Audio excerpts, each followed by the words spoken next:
What's up, everybody? You're listening to another episode of the SignatureCAST, where we talk bodybuilding, business, and everything in between. And today is one of those in-between episodes. I have in the Signature Fitness Studios Commissioner Leonard Luciano, District 4 of Essex County? That's correct. That is correct. Well, welcome. First of all, I'm sure your day has been busy, but we're here. How is everything going so far? So far, it's hectic as always. Essex County, the lot moving and shaking at all times during the day. And I appreciate you, Will, and Signature Fitness for inviting me here today. I know it's a little more delayed. We were supposed to start earlier. That's okay. Just a testament to my schedule and running around. But I'm here today, and, a great establishment here located in Belleville is Signature Fitness. Mm-hmm. I was first introduced about a month and a half ago where I took a tour, and I thought that the facility was state-of-the-art. I think this place is amazing, and we're great and happy to have you here in Essex County, really. Yeah, it's been a staple of the community for over 25 years, and we're chugging along, and we're going to keep going every single day. We're always trying to improve and, get more people such as yourself to come in, see what we do for the community, and keep things growing. And growing on the fitness perspective is definitely our goal, right? Getting people healthier and stronger every single day. Now, in your own life, how has fitness kind of taken a role and, maybe on the earlier life and now as a commissioner, like what's the importance of it to you? So it's a really good question, and I like that we're starting in this direction. I want to say that I've been fortunate my whole life to be an athlete. Even as a little kid, my father was a health and physical education teacher, so he instilled in my sister and I, that athletics and physical fitness, eating right, staying healthy, diet was very important. And my father was in great shape, and he still is at 86 years old. God bless. He lives here in Essex County in West Caldwell. He was born in Livingston, graduate of Livingston High School, and my father was a great role model. So I started at a young age, again, back in the day, they had the Presidential Physical Fitness Award that was given out to elementary school students. I know that I always finished high in all the tests, and he was very proud. And that sort of continued into my life in, middle and high school. I focused a lot on ice hockey. I like to train a lot with running and cardio. So, for I want to say a small stint, I actually ran cross country. Okay. And for 1 year, I even wrestled because I'm sure everybody who knows wrestlers are in tip-top shape. Oh, yeah. They're always training, and their routine is pretty unbelievable. Although I wasn't really a great wrestler, I won't put on record what my record was. I will say, though, that it was very intense, and it was a great workout, and participating with those gentlemen was really an experience that I then took into my adult life, right? My collegiate years and into my years now. And I'd say, listen, I don't like to age myself out, but I'm going to be 44 in a couple of weeks. Looking good. And I still might look and feel good on the surface, but it's not, the same as it used to be. Sure. When you were 25, 28 years old, you could recover quicker. You could get up in the morning. But I like the position I'm in. I am pretty much still a avid gym goer. I have a couple of times worked out here at Signature Fitness over the last month and a half, even though this isn't my home gym. And I will say that I do the best I can when I can under the circumstances of my busy schedule with work, politics, and being a family man. Yeah, well, props to you to somehow balancing, obviously, the craziness of your life. Obviously, like you said, family man and commissioner and full-time. So let's dive a little bit, because these are what the people want to know. What is the day-to-day role of a commissioner? What are you doing, for the community, and how are you kind of making changes and decisions? So I was first elected, and at the time, our position and role was called freeholder. It was just a few years ago that we changed the title to commissioner, and that's a story in itself, which we don't need to get into today. But I was first elected in 2011, about 14 years ago, and I've been elected for 5 terms. I've won 5 generals and 1 primary, and they're 3-year terms. And basically the role of a county commissioner is like a county council member. So we have a county executive form of government here in Essex County. And our county executive is Joseph DiVincenzo Jr. He's like the mayor of the county. and there's 9 commissioners that make up the council.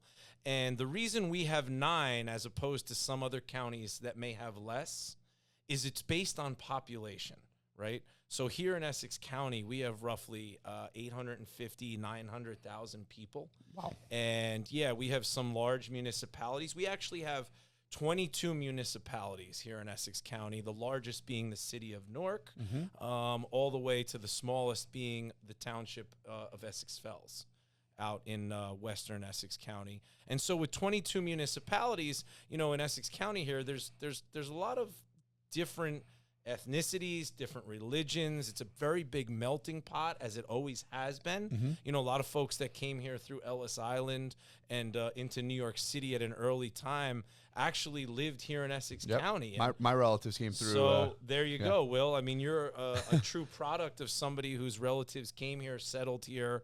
And actually, if you move around the state or the tri-state area, you'd be surprised how many people I run into that have roots here from Essex County. You know, somewhere, some way, either they have grandparents or great-grandparents that lived here or were born or raised here, or they have siblings or cousins that live here now and pass through. So we have a great county here in Essex County, and again, we're run by the county executive, and we're run by the county commissioners, and we can get into some of those functions if you want and what our real daily roles are.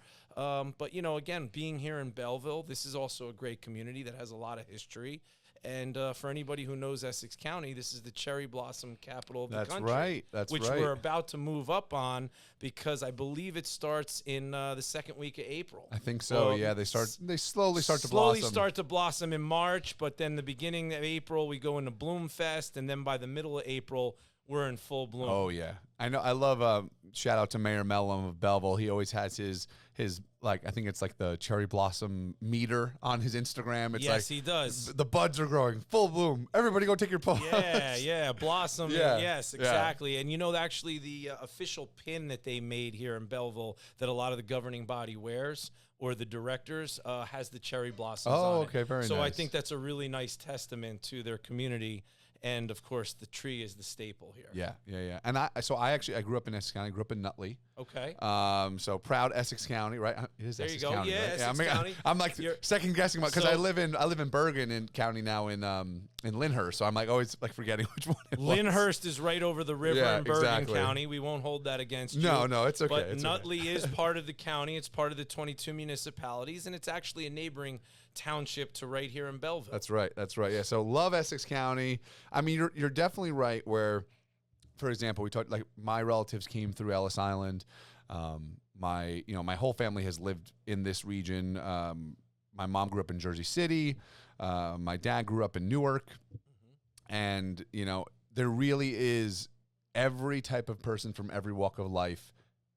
I think in Essex County more than almost any other county in the state of New Jersey. You know, you go up north, it's a little less diverse. You go down south, South Jersey, it's a little less diverse. Something about this area, it is the hub of just, like, it's the best hodgepodge you could ever put together. If you want, I tell people, I am so spoiled because if I want this type of food or that type of food, or I want this type of entertainment, or I want to go see this type of show, whatever it is, I can travel 10 minutes in any direction and have full access to everything. Probably doesn't help. That's why the houses are so damn expensive, but that's a whole nother story. Yeah, that's a different political topic that we can talk about. And, you know, listen, Essex County, you know, like you said, it's got just about everything at its fingertips. It's such a great place to live because, you know, if you're a city, you know, goer or you work in New York City, sure. You know, we have mass transportation here, which makes it easy by bus or train. We also only live maybe about 12, 14 miles from New York City. Yeah, quick drive. So if you catch it on and off-peak hours, you can do it in a quick drive.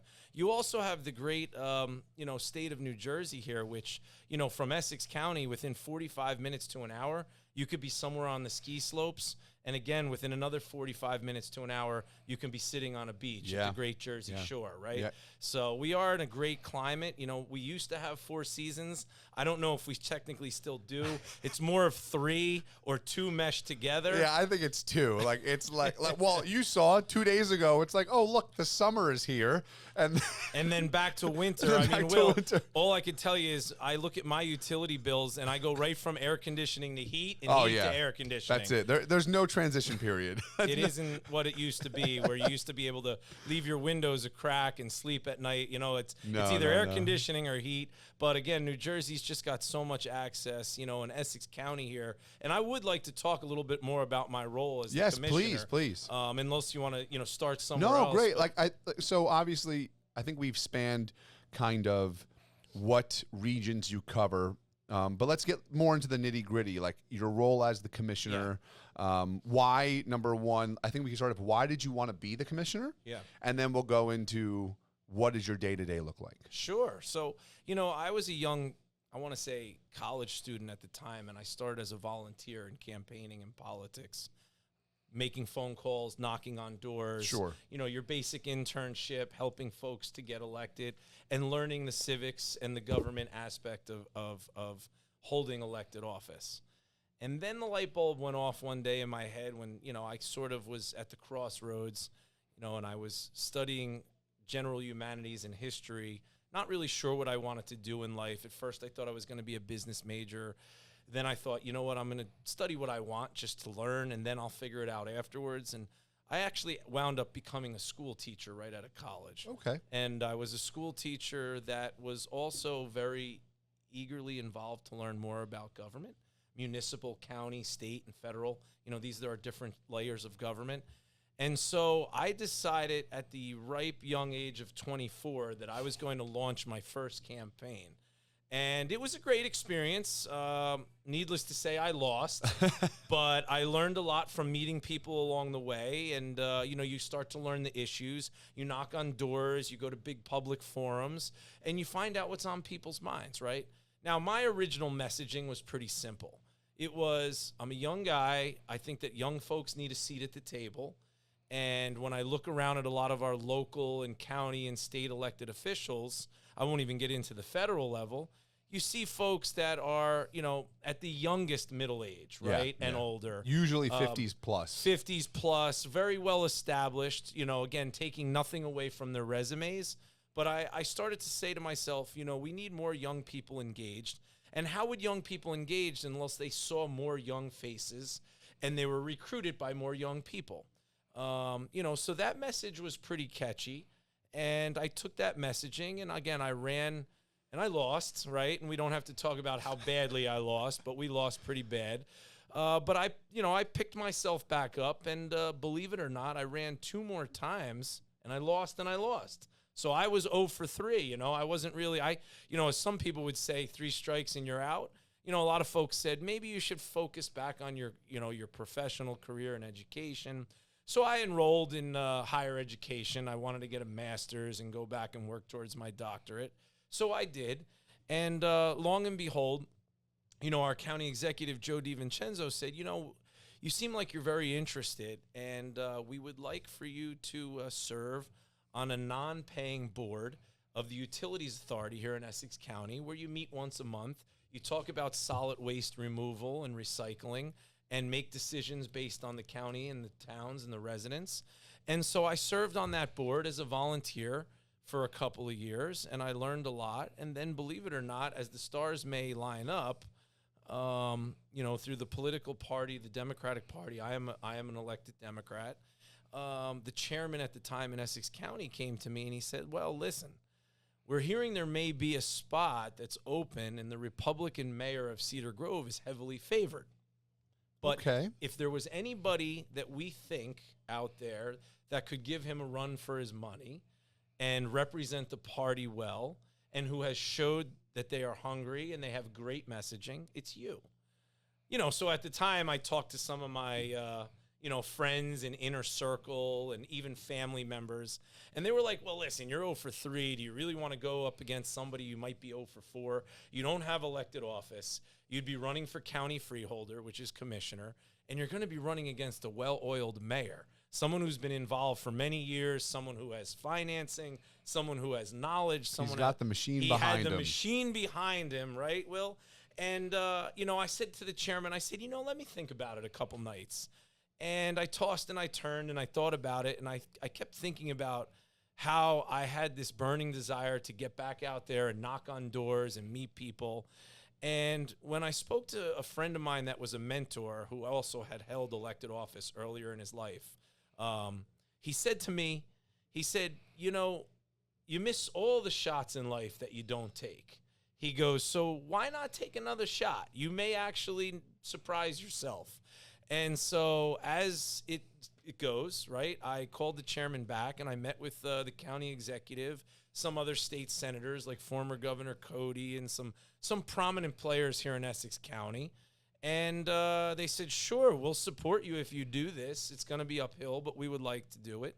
And long story short, with a roughly estimate of 28,000 votes cast in that election, I defeated the mayor by 200 votes. Wow. And we very close. We won a race by a whisker. Yeah. That's incredible. Hey, but you won. And we won. That's it. And we've won 4 more general elections since then and one primary. And the primary function of a county commissioner is to manage and develop a budget with the county executive and his team to handle all the county services, including county roads, county bridges, county signage. And when I say roads, not just paving, but plowing and salting. So and tons of infrastructure. Striping, infrastructure. Our role is also to oversee county parks and recreation. Oh. For example, Branch Brook Park, which shares part of Belleville and Newark here, where a lot of these cherry blossom trees are. That's a county park. We maintain it. We oversee it. We take care of it. Then there's county functions that are earmarked, which we don't really have much oversight on, except we finance them and we put the right directors in place. For example, we have a county jail. The state says you have to have it, right? Like we have to provide that. So that counts as part of our county tax dollars, and we oversee that. The state also has earmarked that in our county we have to hold elections. And a lot of folks always wonder, who pays for it, who oversees it, who staffs it with board of, election workers and stuff. And so that also is part of our scope.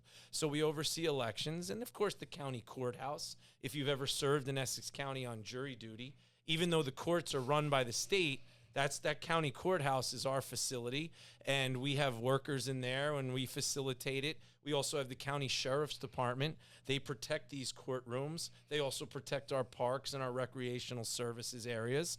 They also help out with the corrections officers at the jail when they transport them up to the court to go, in front of a judge or a jury, and then return them back to the jail. And those are just a few of the things that, are the main bulk of what a county executive and a county commissioner does. Of course, we also have something near and dear to my heart in education. We have the county vocational schools. So if you're a high school student or prospective high school student here in Essex County, you may be interested in learning a trade.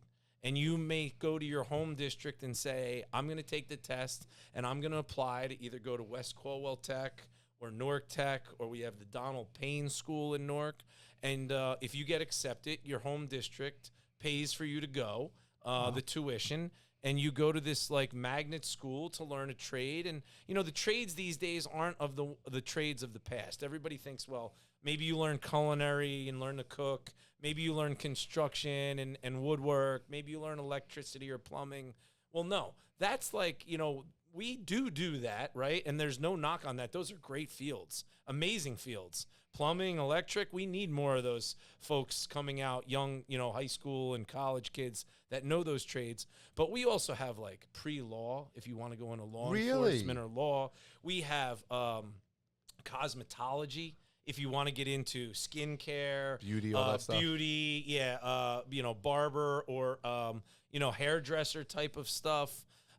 We even have, believe it or not, TV and media as a trade in our trade school. So if there's young might need folks, to go back to school. I was going to say, Will, somebody like you, if you want to get into maybe running your own podcast, or if you have an interest in the media or in film and technology. So it really is more than the existing trades of the past.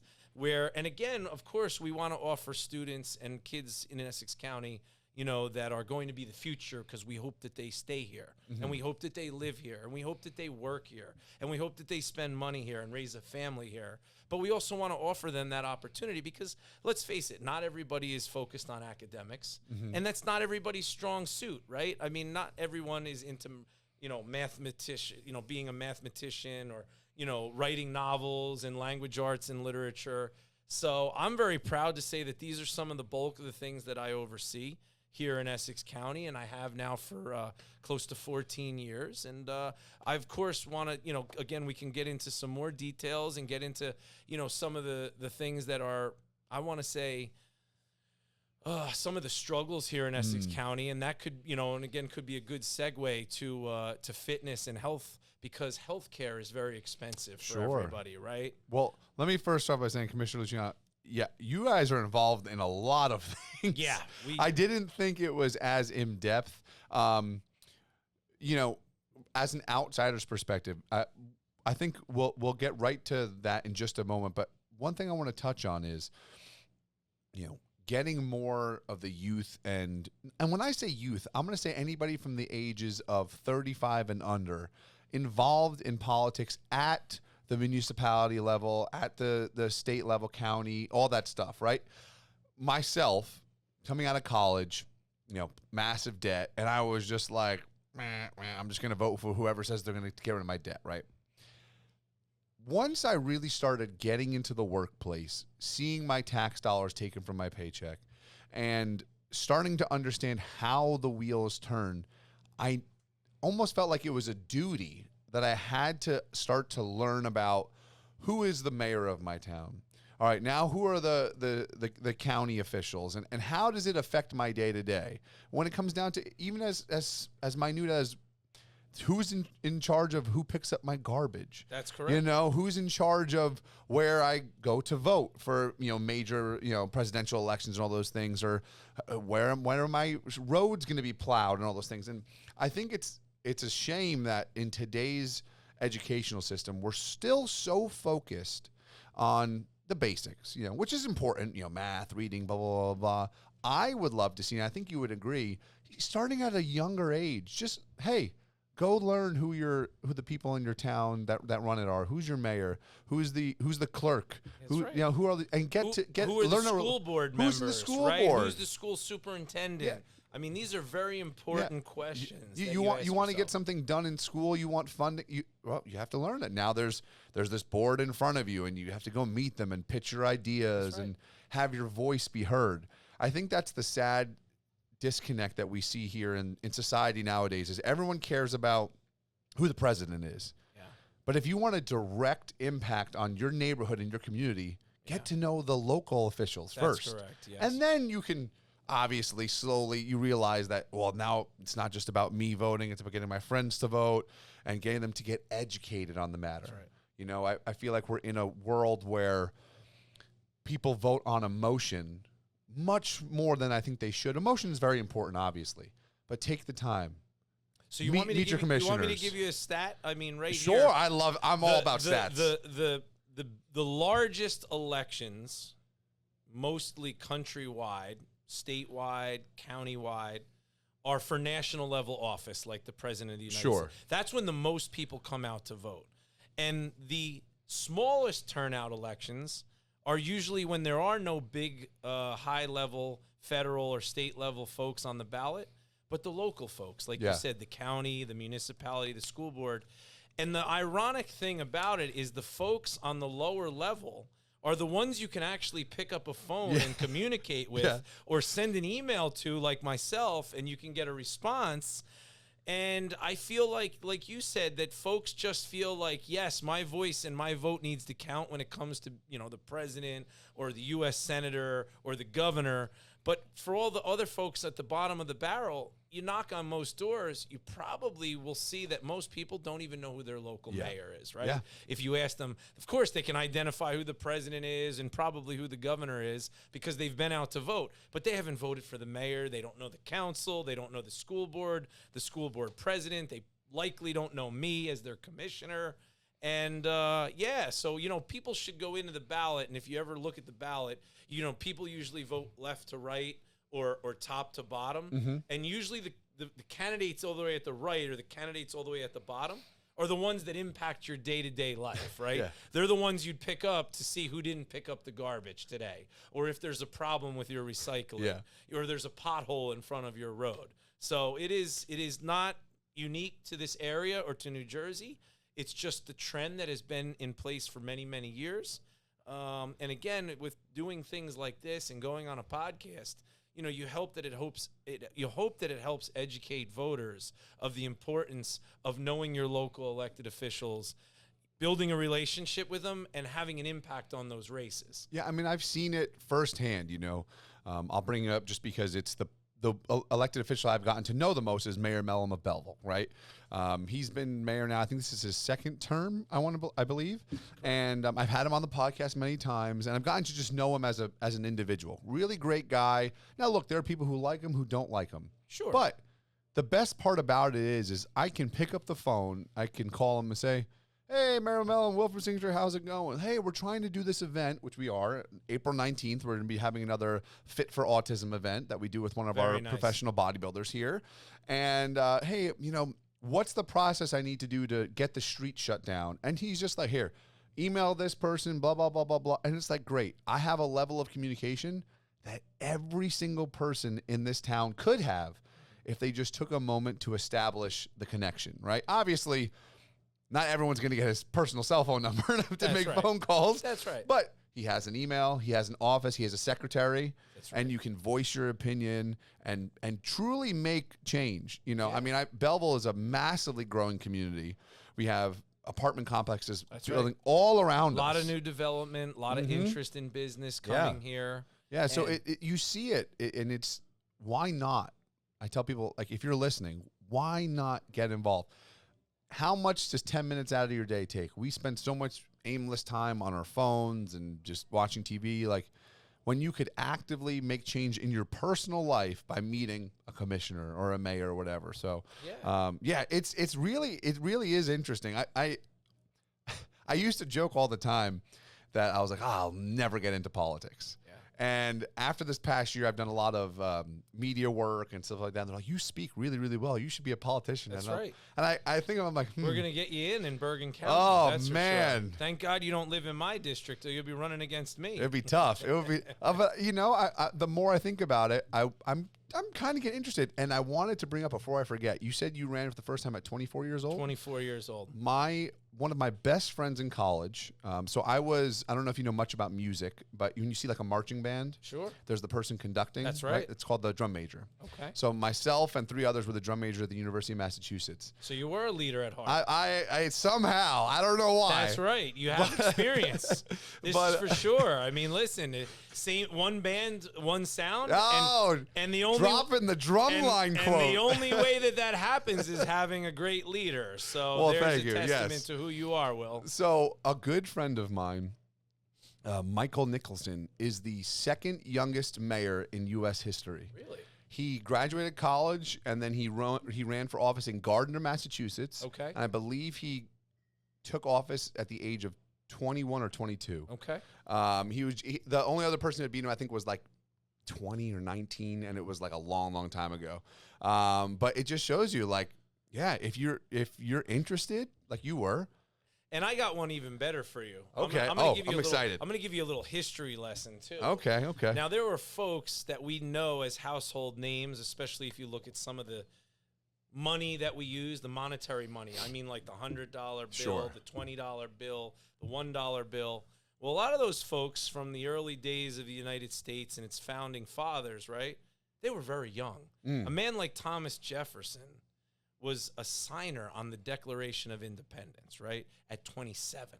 Wow. A lot of people don't know that because we see the pictures and of them. It seems like they're so old. We see the pictures of them so old. Yeah. But you have to remember, this was a country, you know, again, that was a relatively, at least in what we call global times, is relatively brand new. Oh, we're so young. We're so young, and we were established as a spinoff from the crown and you know, the control that was over the United States from the early on days, that, you know, we had folks here that said to themselves, you know what, we have now established ourselves. We've built colonies.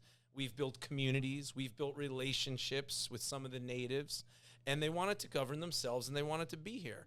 And a lot of those folks who stepped up in government, in leadership, in civics, creating law, were young.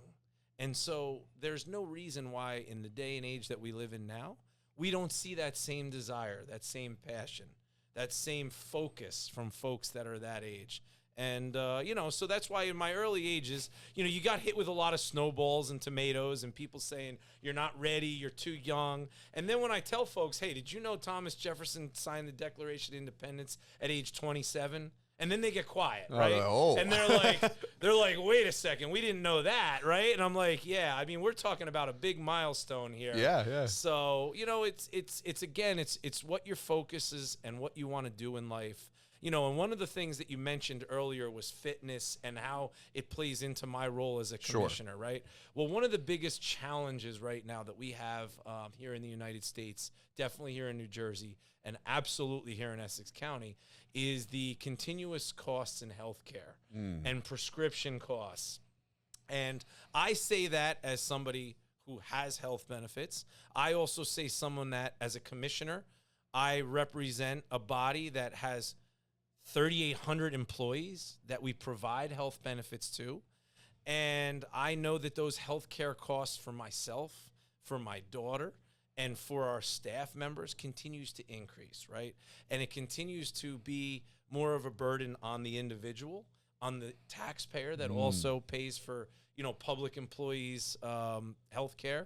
And, the one issue that I see that can really start to change the direction we're going is if we have a healthier population. I'm so happy that's where you went with it. The segue, and again, I wasn't getting into the politics. No, but it's so important. The segue of where I want to bring this is that when I speak with healthcare companies and I continuously hear that they're raising their costs, I hear that we have a very sick population. And, yes. One of the reasons why we have a sick population is I believe there's a lot of folks that don't focus on diet.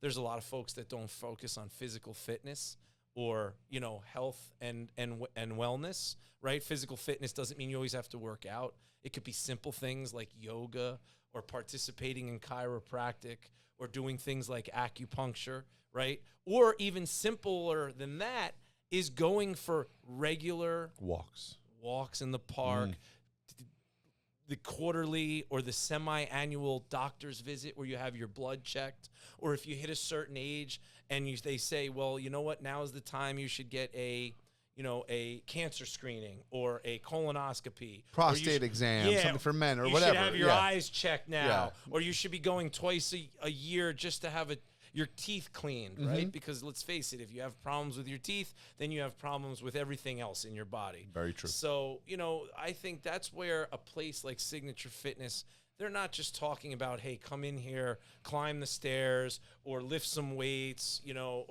or head into the CrossFit gym. We're talking about, we're trying to build around a facility like this, that has staff members that also can help folks get their diet and their routine and their life back where it needs to be. And collectively as a whole, if we see more and more people doing that and more folks focusing on it at a younger age rather than when it's too late, like, oh man, I just went to the doctor, my cholesterol's off the hook, my A1C and my sugar's in bad shape, I may have to go on medicine and it may be irreversible. So before it gets to that point, if we monitor it, if you go to the gym, if you start to take care of yourself, I think that's how we can get to a point where not only would that be helpful for individuals, but it will be helpful for everyone in the long run because we'll have, lower costs for health and care, lower costs for drugs and medication.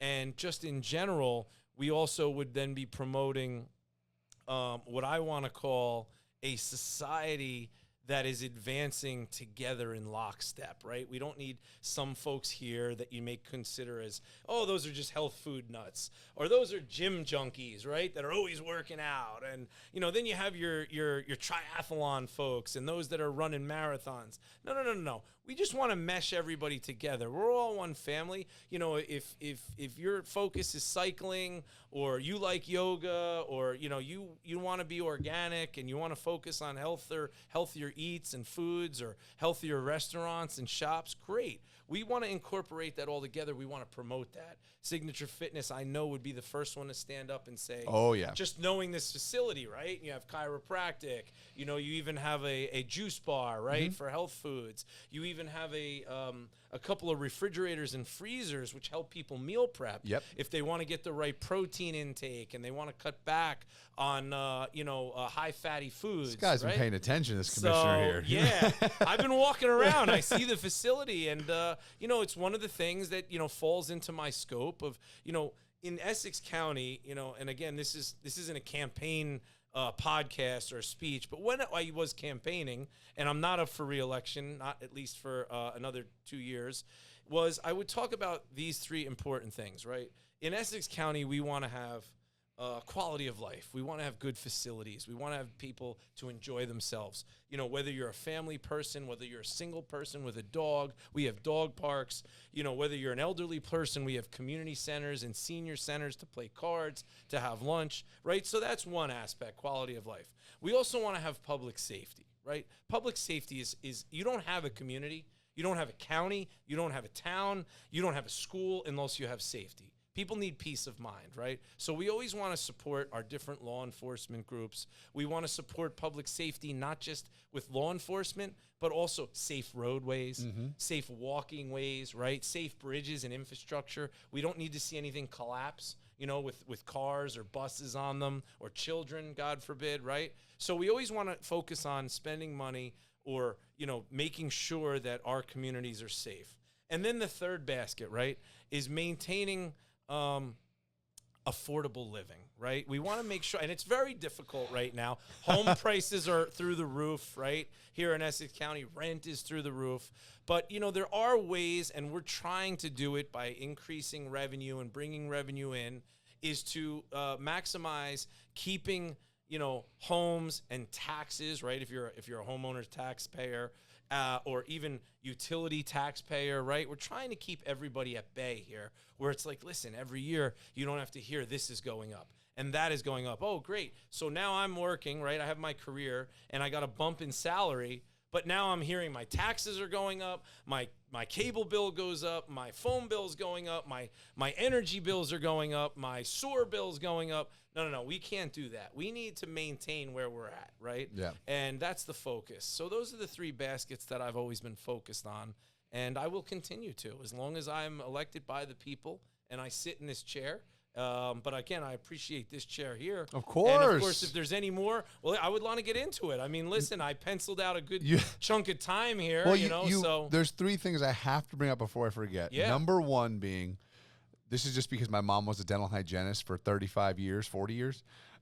You are right. Your oral hygiene affects the rest of your body. That's so correct. Check on that one. Important. But two, I can't remember what the third thing was now, but the second thing is, I just read a study, and they were talking about if you took two individuals, let's just say that they're both gentlemen, one 150 pounds and another 250 pounds. Now, the 250-pound individual is around 60-ish to 100 pounds overweight, let's say, on his frame.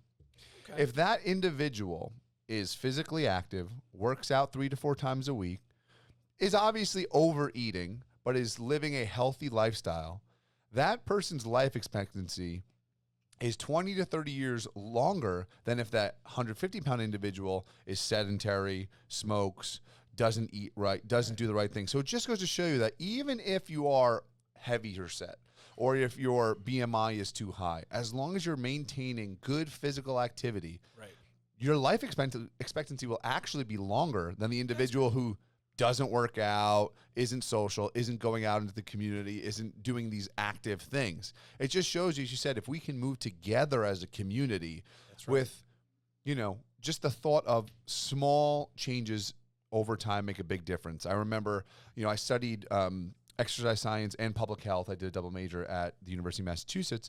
And one of the things we talked about, obviously, was the importance of getting rid of food deserts, right? So food deserts are obviously areas where the individuals who live there may not have access to the same healthy, organic, or just, clean, good foods that you and I may have. But it's just showing the example of the education part of things is, okay, if you're sending your kid to school with $5 and they have to stop at the, local Quick Mart for something, maybe they're grabbing a piece of fruit and a bottle of water or maybe a protein bar versus like a bottle of chips, a bottle of soda and a bag of chips, right? So I think a great way to close out this whole segment is we can just talk about the education piece of things, because you come from obviously working in education as well. And what would your first step be if you're speaking to a community, let's say? And you know what, let's take one. Correct me if I'm wrong. Does Newark fall within District 4 or no? Newark does not fall within District 4, but the purview of it is in Essex County. Okay, and in fact, that's where my office is. Okay, so let's just say you're speaking to Newark right now. Newark obviously is a thriving city, has a lot of issues that we need to resolve there, but it's a very diverse community. Yep. Let me. I'm gonna cut you off. Go for it. Because I have one better for you. Okay. I spent many years as a Newark public school teacher. There we go. See, I knew I was going in the right direction. And you didn't even know that. I did but not. I know the community well, and I know that there are challenges, but it's a very rewarding place to be always.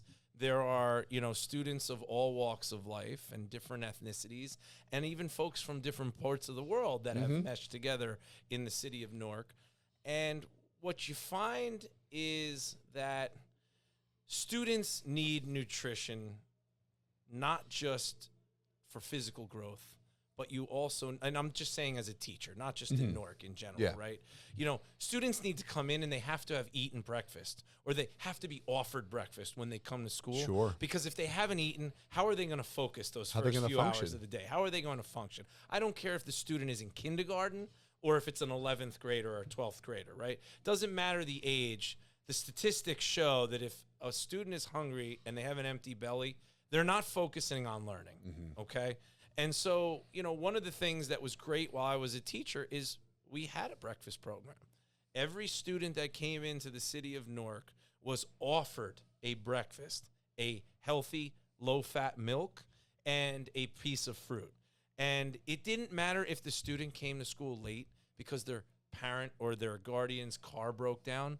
If they even came in late, there would be some breakfast held aside for those students that came in late. Yeah. And it was like, hey, listen, you're going to have a timeout and sit here and eat your breakfast. And then when you get to it, then you can take your backpack and your jacket, and you can go to class and you can get started with the rest of the students. And I thought that was great. And I think that's a great start. Yeah. And I know that many, many, many other communities model that. And I think that we should continue that. I also believe that it was important for students to have a certain amount of time of physical education and recreation, right? And it isn't just about the physical. It's also about the mental. And for anybody out there that knows, somebody or has experienced mental illness, it's real. And as commissioner, we actually have the Cedar Grove Psychiatric Hospital, and I'm the chair of the oversight committee there, because that Cedar Grove is actually in my district as commissioner. And I visited it several times, and I've met with the patients, and I understand. Listen, I myself, when I had some, crossroads of my life, went through some times where, I too felt where I needed to speak to a counselor, or I wasn't, as well as I should have been. And so I think we need those, what I was getting at is we need children to have time to socialize, to have recreation, to have physical education in school. And this was one of the things that was on the chopping block. They were thinking about getting rid of not just the arts and music and extracurriculars, but they were thinking about getting rid of the all-important physical education, learning team sports, working together, with character education, even just having a catch, or taking young first graders and teaching them how to throw a ball or roll a ball to one another. Right? Builds teamwork, builds character education, helps not just your physical body stay well, but your mental awareness be well, and your mental state of being. And I think that's really important today, especially when you see a lot of the challenges we have out there with students, unfortunately, that either fall victim to, crime, violence, folks that, unfortunately, commit suicide or turn to drugs and other substance abuse. I mean, there's no reason we need to hide that. Like, that is real life. It's the truth, yeah. It's the truth that we have young students, okay, that are focused on bad habits. And a lot of times it's because they've gotten themselves in a rut, or they haven't had themselves an outlet, right? Like physical ed, or like participating in team sports, or doing a hobby, right? Yeah, those like extracurricular activities. Those extracurricular activities, those recreational sports teams, those avenues, you know, or even just focusing on a healthy diet. I mean, you know, just feeling good about life in general, it can help prevent so many things that I consider need focus on, right? And you know, it takes a village, as they used to tell me as a teacher, right? Is that we all need to participate. Not just in the schools and being the teachers or the teacher aide, you know, or the administrator or the principal, but at home too. We need siblings to chip in. We need parents and guardians to stay on top of folks and kids and students and make sure that they're not getting into things that they shouldn't be. And, you know, if we all work together, I think, and we focus on positives in life, like, hey, recreation, the gym, health foods, learning these things and not trying to cut them out of the budget, right? Where it's like, wow, now it's harder. You know, we can only take 10 or 15 students after school to be part of the basketball club, right? No, if there's 80 kids that want to be part of the basketball club, put them together. We want all 80 there, right? You know how this goes. So I love it. You're hitting the heartstrings, Mr. Luciano. It's something that I know I'm very fortunate to say, and I've said this story many times on the podcast. You know, God rest his soul, my late father, when I was younger, you know, my parents were divorced. I'd go over his house, and you know, we'd throw whatever was on TV, right? And at the time, it was The World's Strongest Man, right? And I remember like it was yesterday. I think I was around 8 years old and watching that, and just having that positive support from him saying, you know, you could do that one day, me, my little chubby little self, right? So it really does. It doesn't just take a village, but it take even to the smallest moments where you don't even realize how you can mold this future child, this future generation to live a healthier lifestyle, right? I tell people all the time, there's no better drug than when I'm on the main floor. That's right. I don't care. I mean, thankfully, I've never done like crazy drugs or anything, but I imagine it can't be better than that. Like, you get into the workout, you're releasing all of your endorphins, you're feeling fantastic, and you feel, most importantly, like you've accomplished something. Yeah. And I think if we can continue to educate the youth on these positive outlets, whether it's sports or a hobby or physical fitness, getting involved in the community garden, whatever it may be, right, will obviously mold a much brighter, but I think, like you said, nail on the head, a healthier future, which will be cheaper for everybody. That's right. So, ladies and gentlemen, that is another episode of the SignatureCAST, where we talk bodybuilding, business, and everything in between. Commissioner Leonard Luciano of Essex County, District 4. Thank you so much for joining. I appreciate it, This Will. was great. Appreciate Signature Fitness, and I look forward to seeing you soon. And Yes. speaking with the viewers and those that listen that are out there. And, you know, to everybody, listen, we're only a few weeks away from hopefully turning the corner weather-wise. Mm-hmm. And, you know, from a guy that, in his perspective, likes to be adventurous and likes to be outdoors and likes to do physical activity, we love the nice weather, so take the opportunity when it comes to get out there, enjoy, stay healthy, and thanks again for having me. Always. Get out there, ladies and gentlemen. We'll see you soon.